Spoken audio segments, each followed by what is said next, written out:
આજે હું તમને મળાવીશ એક સંઘર્ષકારી અને યુવા એડવોકેટ વિવેકભાઈ નિંબાસિયાને. તો હું તેમનું હાર્દિક સ્વાગત કરવા માંગુ છું. સૌથી પહેલા તો વિવેકભાઈ, હું તમારો ખૂબ ખૂબ આભાર પ્રગટ કરવા માંગુ છું કે તમે તમારો સમય કાઢી અને TV7 લાઈવ ન્યૂઝમાં અમને ઇન્ફોર્મેશન આપવા આવેલ છો અને ખૂબ જ નાની ઉંમરમાં તમે તમારી ક્ષેત્રમાં ઘણા આગળ વધેલા છો.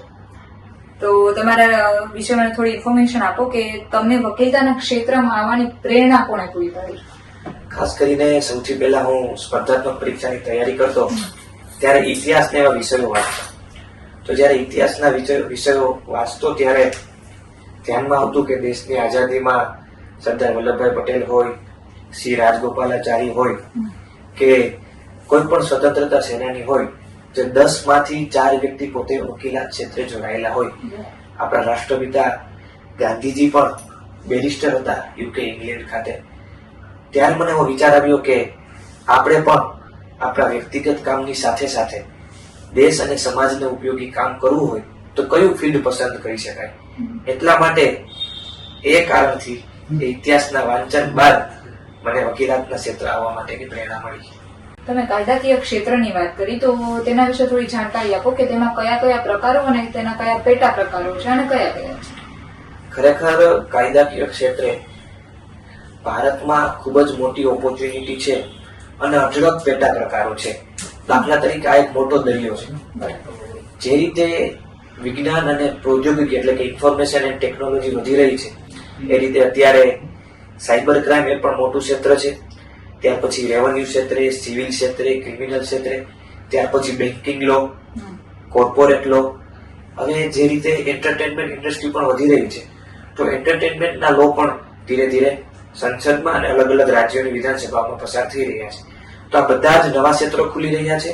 ટિપિકલ જે પહેલાથી હતા એટલે કે સિવિલ, ક્રિમિનલ અને રેવન્યુ સિવાયના અઢળક ક્ષેત્રો, દાખલા તરીકે સાયબર ક્રાઇમ હોય, એન્વાયરમેન્ટ લો હોય, કન્ઝ્યુમર લો હોય, બેન્કિંગ લો હોય, કોર્પોરેટ લો હોય, આ પ્રકારના અઢળક ક્ષેત્રો એ કાયદાકીય ક્ષેત્રના સબ પાર્ટ છે એટલે કે પેટા પ્રકાર છે. તો કોઈ પણ નાની ઉંમરના વ્યક્તિને જો કાયદાકીય ક્ષેત્રમાં આવવાની જો અભિલાષા હોય તો આ અલગ અલગ ક્ષેત્રોમાં પોતે ઊંડાણપૂર્વક અભ્યાસ કરીને આમાં જમ્પ લાવે, કેમ કે એનું ફ્યુચર બહુ મોટું છે. દિવસે ને દિવસે વિજ્ઞાન અને પ્રૌદ્યોગિકીનો ઉપયોગ વધતો જાય છે. એટલા માટે આ બધા ક્ષેત્રો એક્સપ્લોર કરવા ખૂબ જરૂરી છે. વકીલાતના આટલા પેટા પ્રકારો વિશે તમને અમે જાણકારી આપી, પણ જો કોઈને વકીલાતના ક્ષેત્રમાં કોઈ ઇન્ટરેસ્ટ ધરાવે છે તો તેને કયું અભ્યાસ કરવો જોઈએ અને કેટલો અભ્યાસ જરૂરી છે તેના રિગાર્ડિંગ ઇન્ફોર્મેશન આપો. ખાસ કરીને કોઈ પણ ગ્રેજ્યુએટ એટલે કે કોઈ BBA, BCom કે કોઈ પણ ગ્રેજ્યુએટ હોય એને વકીલાતના ક્ષેત્રમાં આવવું હોય તો LLB કરવું પડે. ત્યાર પછી LLB એટલે એનો બેચલર કોર્સ થયો. LLB નો અભ્યાસક્રમ કર્યા પછી બાર કાઉન્સિલ ઓફ ગુજરાતમાં એમને એનરોલ થવું પડે, ત્યાંથી એને સનદ મેળવવી પડે. એટલે એ વકીલાતના ક્ષેત્રની મેં જેમ વાત કરી એમ અલગ અલગ ક્ષેત્રની પ્રેક્ટિસ કરી શકે. ડેપ્યુટી કલેક્ટર કોર્ટ હોય, મામલતદાર કોર્ટ હોય, કલેક્ટર કોર્ટ હોય, સિવિલ કોર્ટ હોય કે પછી ટ્રિબ્યુનલ હોય, એમાં પ્રેક્ટિસ કરી શકે. પણ એમાંથી જો એને આગળ વધવું હોય તો પછી LLM નો અભ્યાસક્રમ છે અને ત્યાર પછી PhD કરી શકે. પણ ગુજરાતમાં ખાસ કરીને LLM નો અભ્યાસક્રમ છે એ સરકારી યુનિવર્સિટીઓ પૂરતો જ સીમિત છે. કોઈ પ્રાઇવેટ કોલેજમાં LLM નો અભ્યાસક્રમ થતો નથી, એટલે એમને 70% હાજરી આપવી અનિવાર્ય છે. એટલે કોઈ પણ વ્યક્તિને, વિદ્યાર્થીને વકીલાતના ક્ષેત્રમાં આવવું હોય તો ખાસ એને ગ્રેજ્યુએટ થયા પછી LLB, પછી LLM અને પછી PhD. પણ LLB કર્યા પછી એ વકીલાતની પ્રેક્ટિસ અલગ અલગ ક્ષેત્રોમાં કરી શકે. તમે જે વકીલાતના ક્ષેત્રમાં છો તો મને એના રિગાર્ડિંગ ઇન્ફોર્મેશન આપો કે તમે કયા વકીલાતના ક્ષેત્રમાં નિષ્ણાત થવા માંગો છો ને તેમાં આગળ વધવા માંગો છો. ખાસ કરીને જે અત્યાર સુધીના ટિપિકલ ક્ષેત્રો છે, રેવન્યુ, સિવિલ અને સાયબર, અથવા તો રેવન્યુ, સિવિલ અને ક્રિમિનલ પ્રેક્ટિસ. એ સિવાય નવું ક્ષેત્ર એટલે કે પબ્લિક એડમિનિસ્ટ્રેશનમાં હું વધારે ઊંડાણપૂર્વક અભ્યાસ કરવા માંગુ છું ને એમાં નિષ્ણાત થવા માંગુ છું.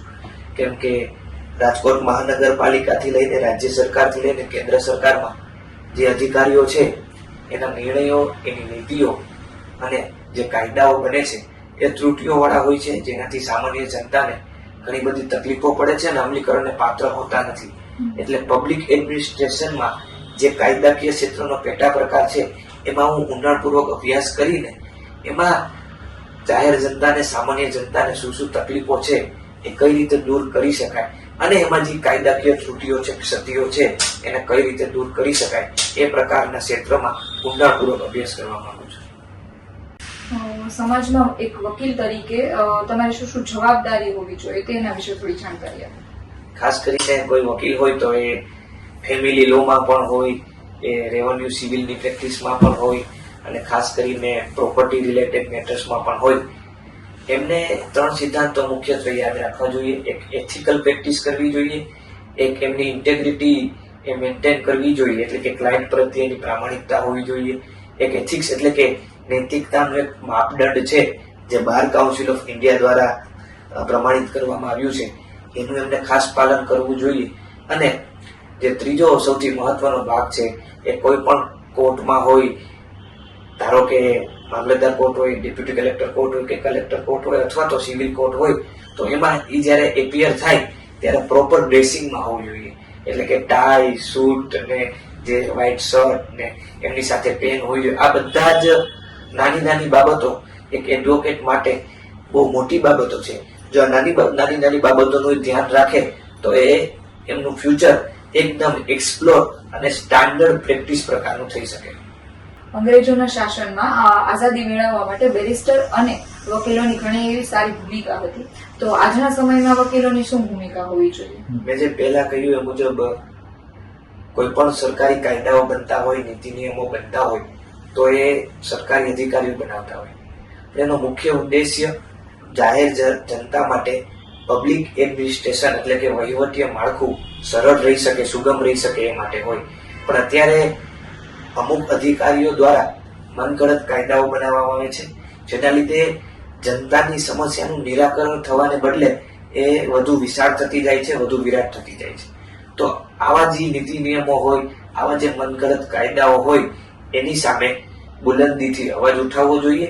સરકારની નીતિ, નિયમો અને સરકારની પોલિસીનો વિરોધ કરી શકે એ પ્રકારની વકીલોની ભૂમિકા આજના સાંપ્રત પ્રવાહમાં જરૂરી છે. જે તે વખતે આઝાદી પહેલા અંગ્રેજોના શાસનકાળમાં મુખ્ય ઉદ્દેશ્ય અંગ્રેજોની જે શાસન પદ્ધતિ હતી એ ઉખાડીને ફેંકવાનો હતો, તો આજના સમયે સરકારની જે ખોટી નીતિ છે, મનગઢંત નીતિ છે અને કાયદાઓ છે એમને દૂર કરવાનો અને એમાં જે ક્ષતિ રહી છે સુધારવાનો મુખ્ય ભૂમિકા એ વકીલોના હાથમાં હોવી જોઈએ.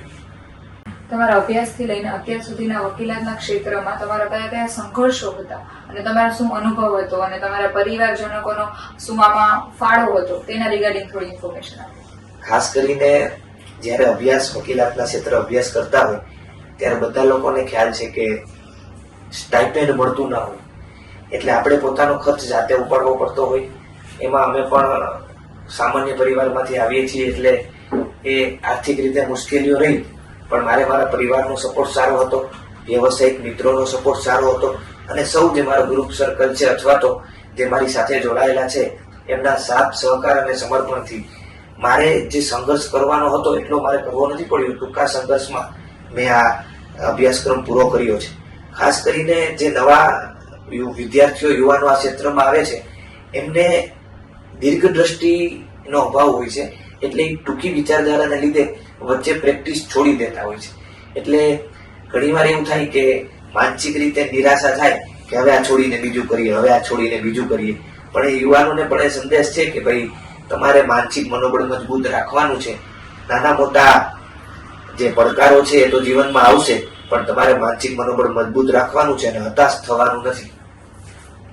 આજના યુવાધનને આ ક્ષેત્ર અંગે તમે શું સંદેશો આપવા માંગો છો?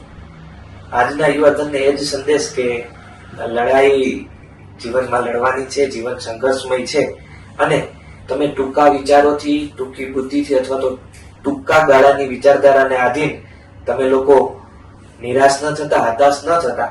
જીવન હંમેશા સંઘર્ષમય હોય છે. જીવનનો પર્યાય એ જ છે કે સંઘર્ષ એ જ જીવન. એટલે નાના મોટા પડકારો આવે તો તમારે દુઃખી, વ્યથિત થવાનું નથી. આર્થિક સંકળામણ હોય, સમયનો અભાવ હોય અથવા તો મનોરંજન સાથે જોડાવાની સમય પણ ન મળે ત્યારે આ અભ્યાસક્રમમાં લાગ્યા રહેજો. સતત પ્રેક્ટિસ, સતત વાંચન, વિષયોનો ઊંડાણપૂર્વક અભ્યાસ કરવો ખૂબ જ જરૂરી છે અને સાંપ્રત પ્રવાહો સાથે સતત તમારે અપડેટ રહેવું પડશે. તો જ તમે આ ક્ષેત્રમાં લાંબા ગાળા સુધી ટકી રહેશો.